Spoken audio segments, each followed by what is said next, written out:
Bonjour tout le monde. On se retrouve aujourd'hui pour une nouvelle vidéo.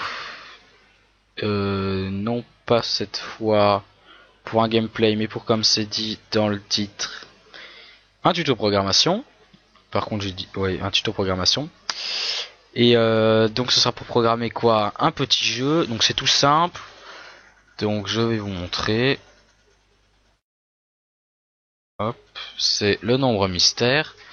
Donc, entrer le nombre mystère, machin, 90, c'est plus petit, 80, 70, 60, 50, 55, 54. Voilà, donc c'était bien 54. Bon, là vous avez vu, la fenêtre va se fermer, mais à la fin, je dirais comment faire pour pas qu'elle se ferme.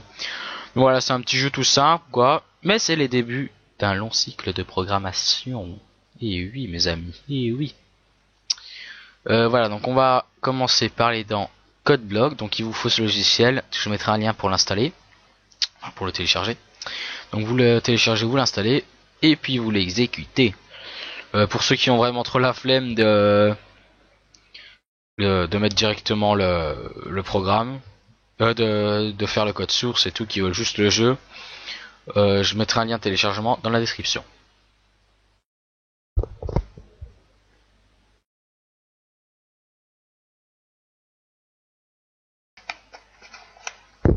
Voilà, donc il est ouvert. Donc une fois ouvert, vous mettez Create a new project. Hop.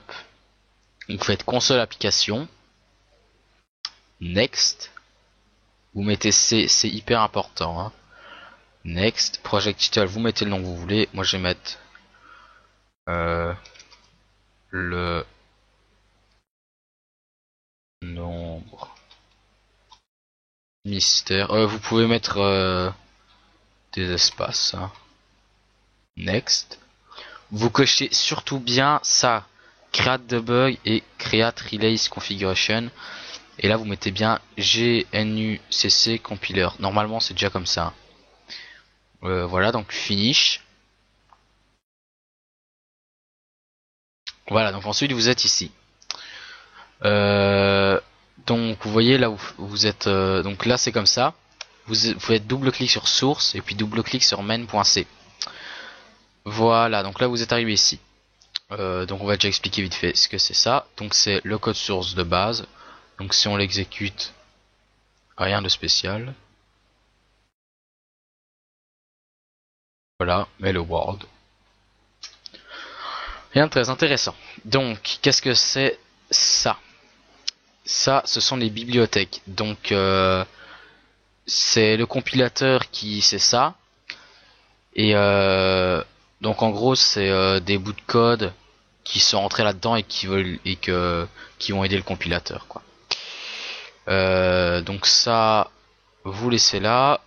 Int main ça déclare la variable main. Donc en gros il faut toujours ça au début de son programme. Printf hello world ça veut dire écrit bonjour enfin hello world. Anti/n ça c'est pour faire enter donc enter et donc voilà enfin pour faire enter pour faire comme s'il y avait un enter quoi. Donc voilà c'est tout pour ça. Ok c'est tout. Donc on va supprimer le hello world. Voilà. Plus le point virgule. Voilà. On va ajouter une bibliothèque qui se trouve être celle-ci. Oui, je sais, j'ai copié le code ici, mais c'est au cas où j'avais un trou de mémoire et pour toute une partie, enfin une petite partie du code que je ne connais pas par cœur. Je précise, c'est moi qui ai fait le code. Hein. Voilà, qu'est-ce que je fous? Hop. Donc vous mettez la bibliothèque là. Donc on va mettre des enter pour que le code soit mieux lisible. Donc voilà. Donc ici on va mettre cela. Je vais détailler le code en même temps après. Donc, CTRL V. Donc, alors, voyons. Donc ça, c'est le bout de code qui permet de générer un nombre aléatoire. Ça déclare une variable de type int. Et la variable s'appellera nombre écrit.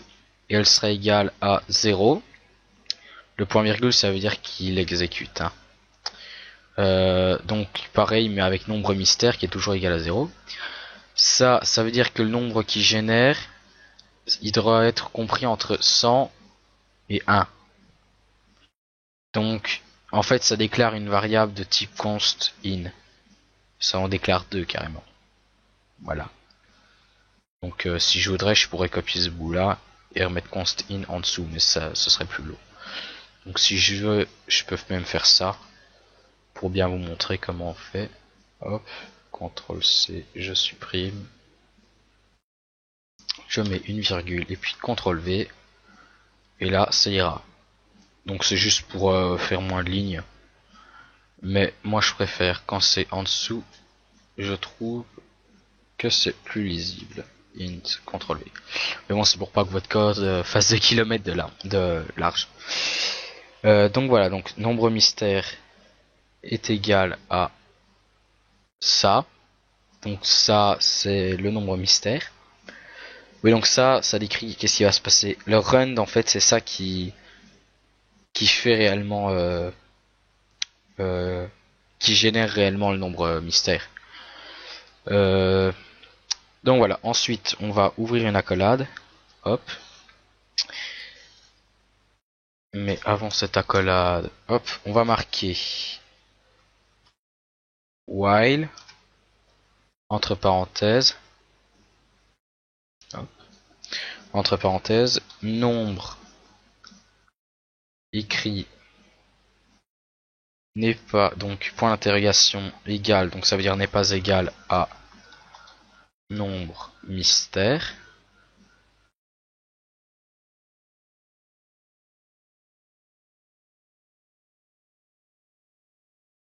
Donc n'est pas égal à nombre mystère. Ah oui, vite fait. Donc ça en fait ça redéfinit. Donc ça en fait ça donne la valeur par défaut du nombre mystère.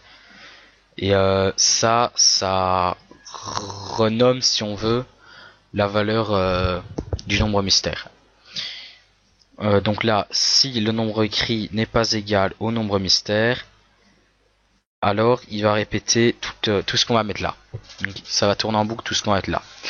Et là, qu'est-ce qu'on va mettre? On va mettre... j'ai un gros trou de mémoire. Waouh. Ah oui, c'est vrai. Donc printf, entre parenthèses, et là on va marquer écrivez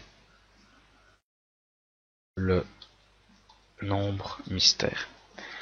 Ah oui, je précise, on peut pas mettre d'accent. Hein. Donc écrivez le nombre mystère.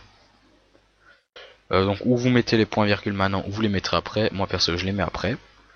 Donc, bien combien ok, on va déjà le mettre. Hop. Ensuite, vous mettez scanf. Voilà. Donc ça va scanner le nombre et ça va remplacer la valeur écrit. Par contre, si je supprime pas ça, ça ira moins bien.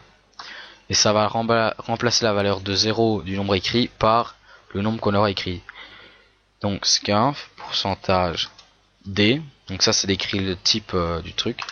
Je sais le type du truc ça vous dit pas beaucoup mais bon. Et on va mettre et nombre écrit. Voilà, donc là c'est pour dire qu'est-ce qu'il va remplacer. Nombre écrit. Donc la valeur du nombre écrit. Voilà, ensuite là on fait if. Et là on va marquer entre parenthèses pas de guillemets. Nombre écrit est plus grand que nombre mystère. Alors printf entre parenthèses c'est plus petit. Oui, donc là je dis plus grand et là je dis plus petit, c'est parce que...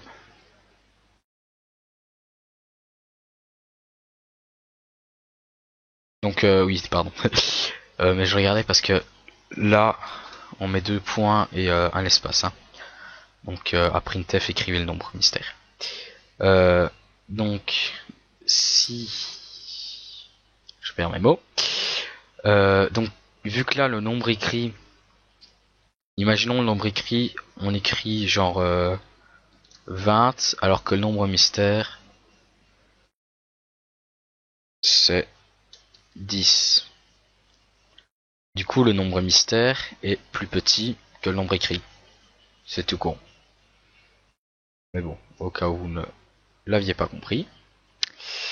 Donc voilà, ensuite, on va marquer else if, donc sinon, si. Sinon si, entre parenthèses, nombre écrit est plus petit que nombre mystère, alors ça marquera printf, entre parenthèses, hop, le nombre est plus grand. On va marquer c'est plus grand. C'est plus grand. Voilà. Et on va marquer enfin else, donc sinon.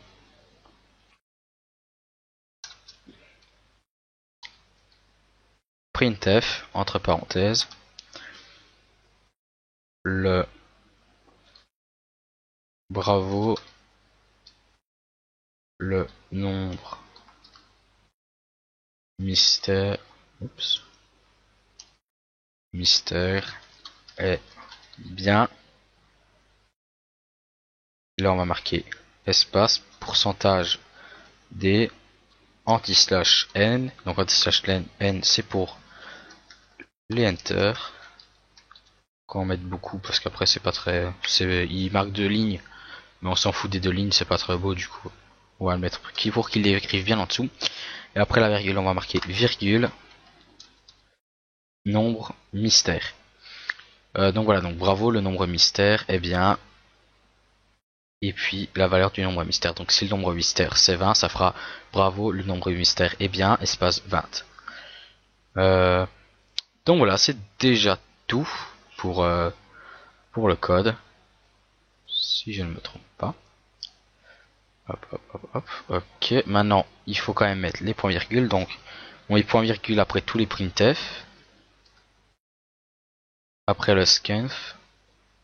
Et c'est tout. Donc parce que là ils sont déjà... Je mettrai ce bout de code là dans la description si vous voulez pas le réécrire. Hein.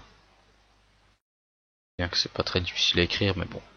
Moi perso je l'ai copié-collé donc je peux pas vous demander de l'écrire. Enfin je peux mais on s'en fout. Donc ensuite build and run pour vérifier qu'il n'y a pas d'erreur. Ça fait déjà 4 fois que je réécris le code donc c'est normal qu'il n'y en ait pas. Donc là on teste, voilà 50 c'est plus petit. Ah oui. Voilà ce qui se passe si je mets pas de anti-slash n. Vous voyez c'est plus petit, écrivez le nombre. Du coup c'est pas forcément très beau.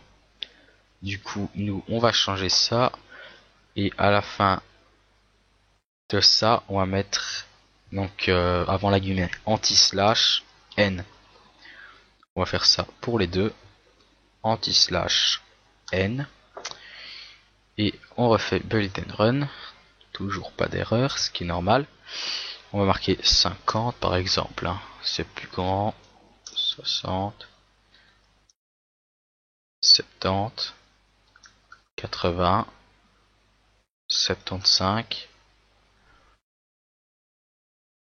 74. Voilà.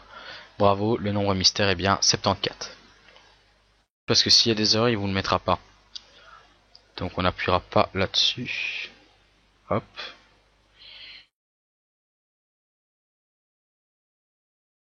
Et voilà. Donc vous voyez ça fonctionne, donc genre je vais mettre 50 de nouveau. 40, enfin vous voyez là c'est plus petit et puis écrivez le nombre. Donc après ça vous savez ce qui se passe. Et normalement si je marque ça, il va y avoir une erreur et vous voyez ça va tout le temps mettre ça. Voilà. Parce qu'il va croire que la variable est tout le temps faux, est tout le temps égale à... Enfin ça c'est trop long à expliquer. Enfin voilà, donc ensuite vous faites Save All File. Vous mettez en petit et dans Code Block. Donc vous allez dans votre dossier Code Block. Donc c'est vous qui choisissez où vous voulez le mettre au début quand vous installez Code Block. Vous allez dans le nombre mystère, enfin dans le dossier que vous avez créé quoi. Dans bin, debug, et puis là vous avez l'application, vous la lancez. Là il va peut-être vous mettre une analyse de Avast DP Screen. Et donc là vous notez, donc genre 50, plus petit, 40, plus petit, 30, plus grand, 31, 32, 33, 34, 35, 36, 37, 38. Voilà, donc c'était 38. J'espère que vous avez aimé ce tuto de programmation en C et que ce jeu vous plaira. Merci d'avoir vu cette vidéo. Je rappelle également que tous les liens de téléchargement et le bout de code du début se trouvent dans la description. Si vous avez aimé la vidéo, vous pouvez m'administrer un pouce vert. Dans le cas contraire, passez votre chemin. Au revoir.